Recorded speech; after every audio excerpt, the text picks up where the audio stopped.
What's going on, guys? BriarRabbit here. Got another Call of Duty Advanced Warfare at 60 frames per second gameplay for you. I really love watching it at 60 frames per second. I think it makes a big difference in the viewing quality of the gameplay, and I'm really excited about it. So I'm using the BAL here. I've been using the BAL an awful lot. A lot of people are talking that this game is overpowered. And I think they're probably right, but it is just a hair overpowered. If you compare this to the AK-12 or the HBR-A3, I mean, it is pretty comparable. I think, and the fact that it burns through ammo so fast, I think kind of brings it back down. It definitely could use a little bit of a nerf, but I mean, it's not anything that's outrageous. I think it's more the fact that the submachine guns just are so crappy in comparison to the assault rifles this year that a lot of people are kind of like, wow, that BAL is overpowered. I think they're feeling that because everybody's using it right now. So every time you die to a BAL right now because 90% of the players in your lobby are using it. So we'll have to see. You know, we're going to have to see what happens with the game as it goes. I've been using a lot of Scorestreaks lately, so I'm finally kind of getting used to the the movement mechanics and kind of, taking shortcuts by boost jumping, or sometimes it's a little bit safer to run around, an object as opposed to boosting over it and putting yourself out there as a more risky route. And I've been liking it. It's still not, I would say, ingrained in my muscle memory, right? It's still not a reactionary thing. I still think about it. I still think, okay, I want to boost strafe out of the way, out of this doorway, and then boost strafe back to, kind of surprise him and shoot him with a couple bullets. That stuff's not happening by itself. It's still, I'm thinking about it. I have to manually think about it, and that time that I spend thinking about it definitely causes some deaths. So as I get used to it, or as we as a group get used to it, I think that we're going to see some pretty damn cool stuff in this game. It reminds me of when I first started to learn to use the tactical controller setup. So people who aren't familiar, if you set up your controller, you can set up your controller so that pushing down on the right stick actually makes you go prone instead of panic knifing. And that helps you win an awful lot of gun battles once you get used to that. The bad thing is, if you've been playing Call of Duty for a long time and pushing in on that right stick has been how you panic knife, you're going to find that you get right up close to somebody and hit that button by accident because your body's just used to having this happen in this situation. So I think that's what's going to happen with the boost stuff as we get better at this game, is we're just going to be boosting all over the place. We're not even going to be thinking about that as a play mechanic. So hopefully that happens sooner than later. It's definitely a super fun mechanic. This is a really odd thing. Okay, so I go down here because I want to start popping off some kill streaks. And all of a sudden this guy comes sliding in here. I was like, what the? Why didn't that guy just shoot me from the top of the stairs? I have no idea. But he basically earns me a new Goliath score streak. I gotta say, I've been using this Goliath a little bit. And the first couple times I got it, I'm like, oh, this thing is awesome. It's wicked cool. But as I've kind of gotten more used to it, I'm not such a big fan, really. It feels like a juggernaut from previous Call of Duties, like Modern Warfare 3, I think, had them, and Call of Duty Ghost definitely had them, and I'm just not that big a fan. You're slow moving, it takes away a lot of the excitement of the gameplay. Some of the, that kinetic feel of boosting around is just gone because you're in this big-ass suit stomping around.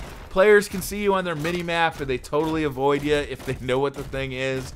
Every once in a while, you get a player who kind of comes near you, but you really can't chase anybody down because you move so much slower than everybody else. And the machine gun kills very slowly, it feels like. It's not accurate. It's kind of hard to put a lot of bullets on a guy, especially if they're a good distance away. It's really most effective if you are very, very close to an enemy. And it can be hard to get close to enemies, especially if they know what the hell they're looking at on the mini-map, because you're not keeping this thing off the mini-map. The thing is crazy. So it's not one of my favorite kill streaks, but in the past, my favorite kill streaks have usually been, like stealth choppers or, things that go up in the air while I am still on the ground getting killed. So basically, I almost double my kill potential, as opposed to, I don't like things where I have to, get into a helicopter and then my player character is in that helicopter, or my player character is lying on the ground looking at a screen somewhere. People can come up and kill it while I'm flying around or doing whatever. I prefer the kill streaks that, I I launch them and I forget about them. Or, you know, a UAV where it actually benefits me as a player trying to get kills.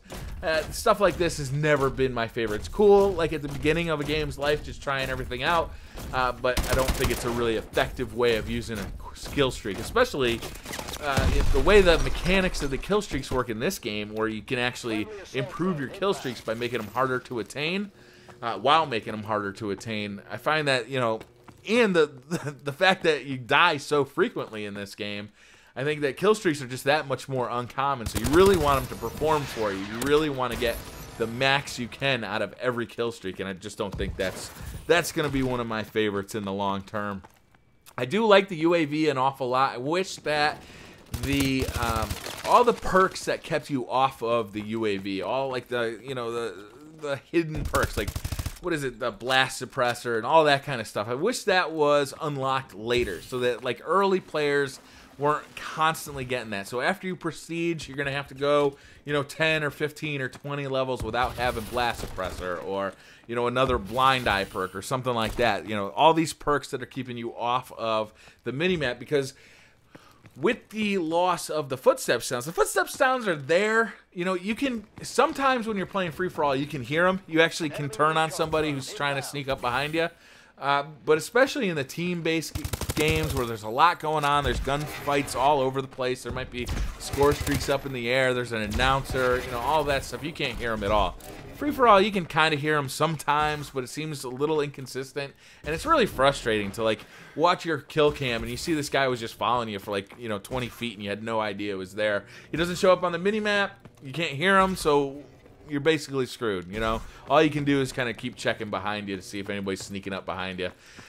That's it, though. I mean, the UAV, I think, has been pretty cool. I actually use it as a support kill streak. So, you know, for, I think, an extra 100 points every time I use it, instead of it going away when I die, I can actually keep building toward it. And it's a little bit of a cheesy way to play it, but it's really nice getting those UAVs a few times during the game.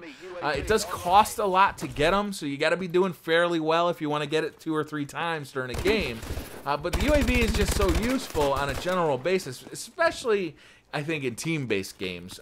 In free-for-all, you know, it gives me an idea where people are spawning, but I cannot rely on it for individual gunfights. Like, I cannot rely that, okay, there's a blip around this corner, there's going to be a guy there.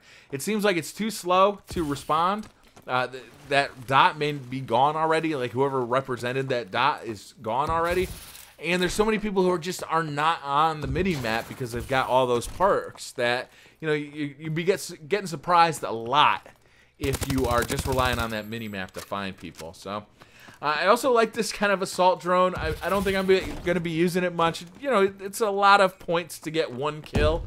It's kind of neat, though. I think you can put a machine gun on it. You might be able to put rockets on it, too. I haven't also tried the Goliath out with rockets yet, so I'm definitely going to try that. You know, it feels a lot like the drone from Black Ops 2, where you just kind of toss it and, you know, eventually all of a sudden somebody dies and you get points for it. It doesn't have as cool an animation. It's not as annoying either. It doesn't seem like that many players are using it either. Or it may be that it's just harder to earn. It seems like it's a higher kill streak than the drone from Black Ops 2, so you just don't seem to see him as often as you did in Black Ops 2. But it's decent. It gives you a kill. You know, it is exactly what you think it is. So yeah, what are you guys using for kill streaks? Are you guys liking the lower stuff? Are you able to get up into the middle or the higher end stuff? Do you find that you're customizing your kill streaks a lot, or are you pretty much leaving them bone stock just so you can get to them a little bit easier? I do like the Paladin a little bit. I tend to prefer kill streaks where I can just like set it and forget it, like I said before. So I don't like driving the Paladin, but I don't mind having it kind of on AI controlled. So we'll see how often I can get that in the months to come. So let me know down in the comments what you guys think about the kill streaks. Are you having like luck getting them? What are your favorite ones so far? And that's going to do it for this video. Hit that like button if you like this video. Hit subscribe if you're new to the channel. And I'll see you guys next time. Bye.